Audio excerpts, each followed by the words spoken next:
అతడు మన సమయం అనేది వచ్చినప్పటి వరకు మనం ఓపికతో ఎదురు చూసే వారముగా మనం ఉండాలి. ఎస్తేరుకు దేవుడు అన్యాయం చేయలేదు, రూతుకు దేవుడు అన్యాయం చేయలేదు.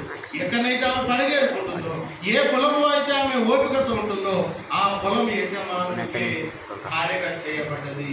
ఇక్కడ మనం గమనించి చూస్తూ ఉంటే ఆది కాండంలోకి మనము యోసేపు ఆది కాండము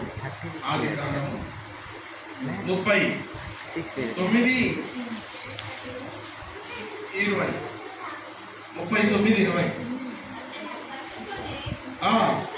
రాజు ఖైదీలు వేయించెను. అతడు అక్కడ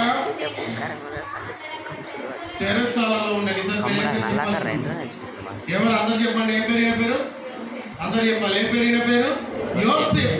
మన అందరికి తెలుసు, అతని అన్నదమ్ములు అతన్ని ఏం చేశారంట? అమ్మి వేశారు, కుట్ర పన్నారు, పగబట్టారు, నీళ్లు లేని బావిలో వేశారు. హల్లెలూయా.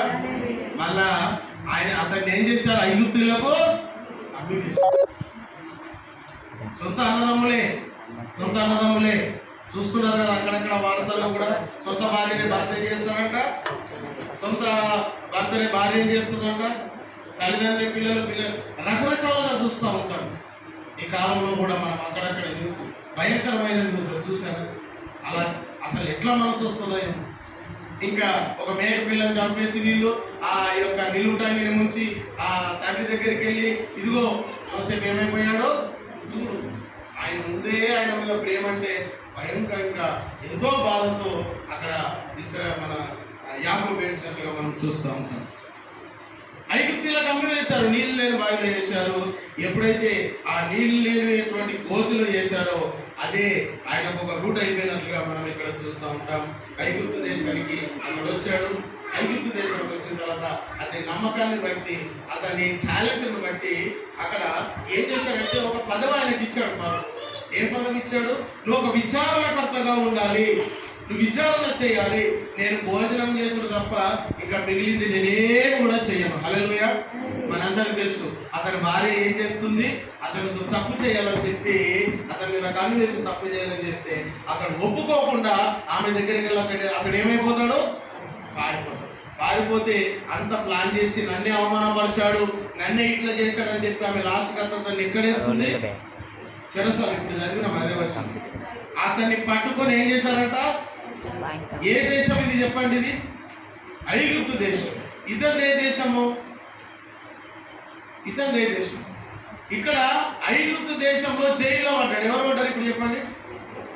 యోసేపు ఏ దేశంలో ఇప్పుడు చెరసాలలో ఖైదీగా ఉన్నాడు?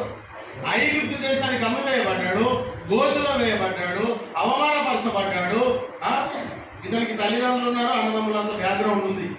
యోసేపుకు బ్యాక్గ్రౌండ్ ఉంది, కానీ ఇతడు మాత్రం జైల్లో వేయబడ్డాడు. చూడండి, జైల్లో వేస్తే ఎట్లుంటుంది టార్చర్ చెప్పండి? మంచిగా ఉంటుంది. ఆ జైల్లో వేస్తే ఎట్లా ఉంటుందో చెప్పండి? కొన్ని చెరసాలలు ఎలా ఉంటాయంటే ఇలా తవ్వేసి, భూమిలో కొద్దిగా తవ్వేసి దాని మీద ఒక ఇనుపది వేసేస్తారు, డోర్. భయంకరంగా ఉంటుంది, రకరకాలుగా. ఇంకొకవేళ తప్పిపోతారని చెప్పి కాళ్ళకు చేతులు బొండలు వేసేస్తారు. ఒకవేళ పరిగెత్తుకొని పారిపోతాడేమో ఎక్కడికైనా. భయంకరంగా ఉంటాయి చెరసాలలు. అయితే ఆ ఇనుప సంఖ్యలతో కట్టేసినప్పుడు కూడా ఆ కట్టడం ఏమో కానీ ఆ సంఖ్యలే చేతులకు వెయిట్ అయిపోతాయి బాగా. అటువంటి పరిస్థితుల్లో ఉన్నటువంటి యోసేపుకు, ఫరోకు ఒక అర్థం కాని కళ అతడు పట్టినప్పుడు, అతడికి వచ్చినప్పుడు యోసేపు మాత్రమే కళకు బాగా చెప్పాడు. హల్లెలూయా. ఆ యోసేపు ఒక్కరోజు భార్య ఎదుట నిలబడ్డాడు. ఆ యొక్క కళలకు అతడు బాబని చెప్పాడు.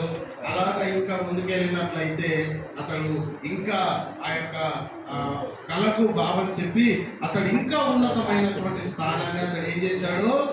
సంపాదించినట్లుగా మనం ఇక్కడ చూస్తూ ఉంటాం. అది ఎక్కడ ఉంది అని అంటే 40వ అధ్యాయము 42వ వచనం చదవండి.